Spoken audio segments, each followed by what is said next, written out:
For more than a decade, one name has carried unbearable weight. Malaysia Airlines, Flight MH370.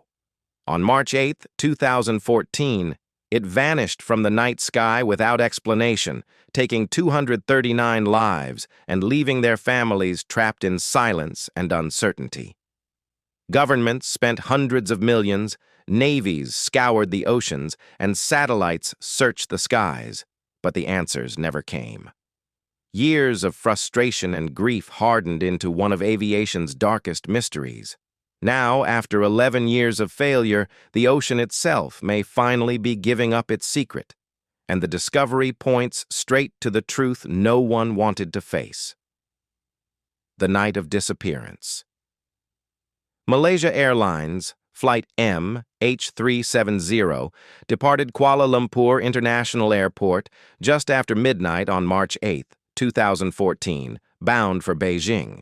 The aircraft was a Boeing 777-200ER, one of the most advanced jets of its time, flown by Captain Zahari Ahmad Shah and First Officer Fariq Abdul Hamid. The flight climbed smoothly, reached cruising altitude, and by all appearances it was a normal overnight journey. At 1:07 a.m., the plane's ACAR system transmitted a routine message, and 12 minutes later, Captain Zahari's calm voice was heard one final time. "Good night, Malaysian 370. 2 minutes after that farewell, the plane's transponder went dark. Civilian radar lost its trace, and for a few moments, it seemed like a technical glitch. But military radar told a far more unsettling story. The jet had turned west, sharply off course, cutting back across the Malay Peninsula toward the Andaman Sea.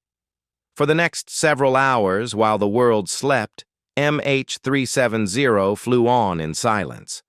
No distress call, no warning, only automated satellite pings that faintly marked its existence until 8:19 a.m. After that last handshake, the aircraft vanished completely. In the immediate aftermath, chaos reigned. Search and rescue operations focused on the South China Sea, believing the flight had gone missing near its intended path. 40 aircraft, 24 ships, and hundreds of personnel combed the waves, but nothing appeared. Only later did investigators realize the plane had turned west, rendering those first frantic days of search completely wasted. By the time the scope shifted to the Indian Ocean, precious hours were already lost. Families gathered in Beijing and Kuala Lumpur, desperate for news, but none came. As the hours stretched into days, one question echoed around the world. How could a modern aircraft simply vanish in 2014, the first years of the search? By March 9th, just one day after the disappearance, the search had grown into an international operation. More than 26 nations offered assistance, with resources ranging from naval vessels to satellites. At its peak, the search spanned an unimaginable 7.7 million square kilometers, an area larger than Australia. Yet, the vast scale of the operation was also its downfall. No single country wanted to reveal sensitive military radar data. Coordination between nations was inconsistent, and critical days were lost in disputes over search zones. The turning point came on March 15th, when Malaysia's Prime Minister Najib Razak announced that new satellite data suggested the flight had continued for hours after it was last seen on radar. Two possible routes emerged, one stretching northwest toward Central Asia, and the other veering southwest into the southern Indian Ocean. The latter seemed more likely, though it led searchers into one of the most remote and hostile regions on Earth. By March 24th, Malaysian officials delivered the crushing announcement based on satellite handshakes. They concluded MH370 had ended its flight in the southern Indian Ocean. There were no survivors. Families learned this devastating news not through careful briefings, but in some cases by text message. Despite the official conclusion, no wreckage was found on the ocean's surface. In April 2014, a towed pinger locator was deployed from the vessel Ocean Shield, searching for signals from the aircraft's black boxes. Hope surged when faint acoustic detections were reported, but after weeks of scouring the seafloor, nothing was recovered.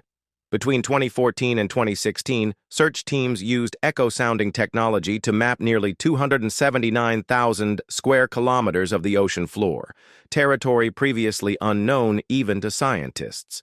Yet still, no aircraft was found. A breakthrough finally came on July 29, 2015, when a fragment known as a flaperon washed ashore on Réunion Island in the Indian Ocean. This was the first confirmed piece of MH370.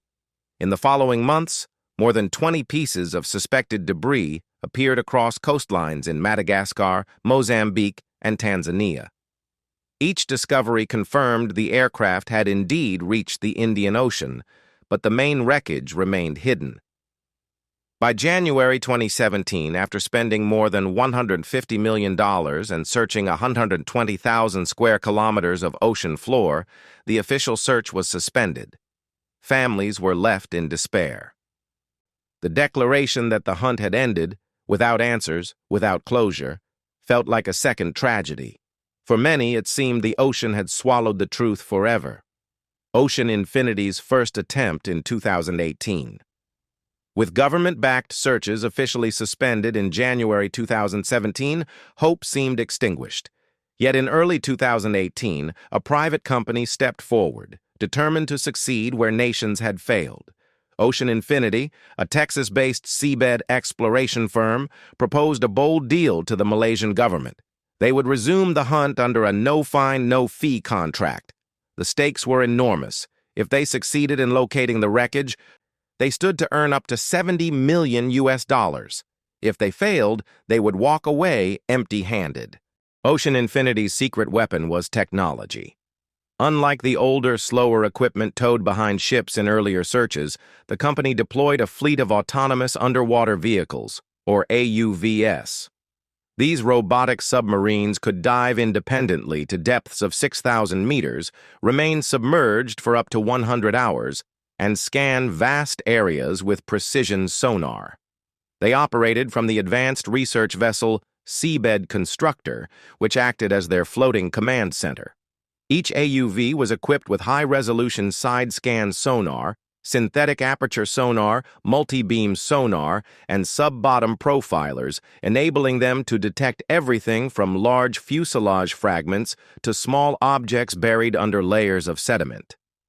Between January and June 2018, Ocean Infinity's fleet swept across more than 112,000 square kilometers of seafloor.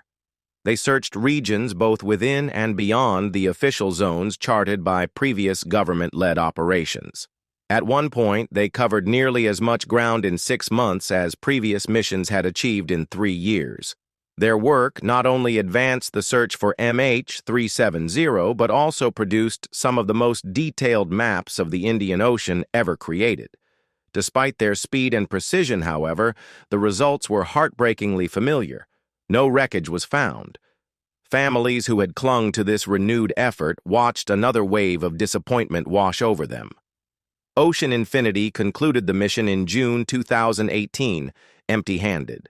For many, it felt like the last real chance had slipped away. Yet, the company did not abandon its pursuit. Instead, it began refining its technology, developing a new generation of AUVs, and designing a more advanced support vessel capable of deploying multiple robotic submarines simultaneously.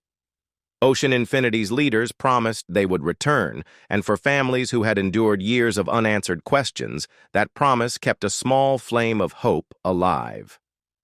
The promise of new technology and the 2025 search. By the end of 2024, Ocean Infinity announced it was ready to make good on its earlier promise. After years of refining its fleet and upgrading its capabilities, the company revealed a plan to return to the southern Indian Ocean with equipment far more advanced than what had been used in 2018. The Malaysian government approved the proposal in principle, reviving global attention on a mystery many feared would never be solved. At the heart of this renewed mission was the Armada 7806, a 78-meter offshore support vessel built in 2023 by Norwegian shipbuilder Vard. Unlike its predecessors, this ship was designed from the start to launch and manage multiple autonomous underwater vehicles at once. The AUVs, manufactured by Kongsberg, were 6.2 meters long and capable of diving to depths of 6,000 meters for as long as 100 hours. Each carried an arsenal of sonar systems: side-scan sonar for high-resolution imaging, synthetic aperture sonar for detecting fine details, multi-beam sonar for mapping seafloor topography, and sub-bottom profiling sonar for penetrating beneath layers of sediment to uncover hidden debris. This combination of technologies promised unprecedented accuracy. For the first time, ocean infinity could blanket large areas of the seabed simultaneously, greatly increasing efficiency. Artificial intelligence was integrated into the data analysis, combing through terabytes of sonar returns to identify anomalies that human eyes might miss. Once a potential target was spotted, the AUVS could be redeployed with closer survey missions, equipped with cameras and lights to verify whether the object was natural or man-made. The search area itself was refined to around 15,000 square kilometers, roughly the size of metropolitan Sydney. This zone, located about 1,500 kilometers west of Perth, had been identified through years of reanalyzed satellite data, ocean current modeling, and debris drift studies. It also aligned with independent research using Weak Signal Propagation Reporter (WSPR) technology, which suggested that MH370's flight path intersected multiple radio signals, leaving behind tiny disruptions that pointed toward this region. Yet conditions remained harsh. The Indian Ocean's weather window for safe operations was narrow, with calmer seas typically available only between January and April. Beneath the surface, AUVS would have to contend with steep slopes, underwater ridges, and canyon-like terrain. The mission was expected to last up to 18 months, with the understanding that even the most advanced robotics could be challenged by the abyssal depths. Still, the stakes were clear. If Ocean Infinity located the wreckage, the Malaysian government would pay them $70 million. If not, the company would once again walk away with nothing. For the families of the 239 victims, this was more than a contract. It was a fragile hope that closure might finally be within reach. Breakthrough discoveries in 2025.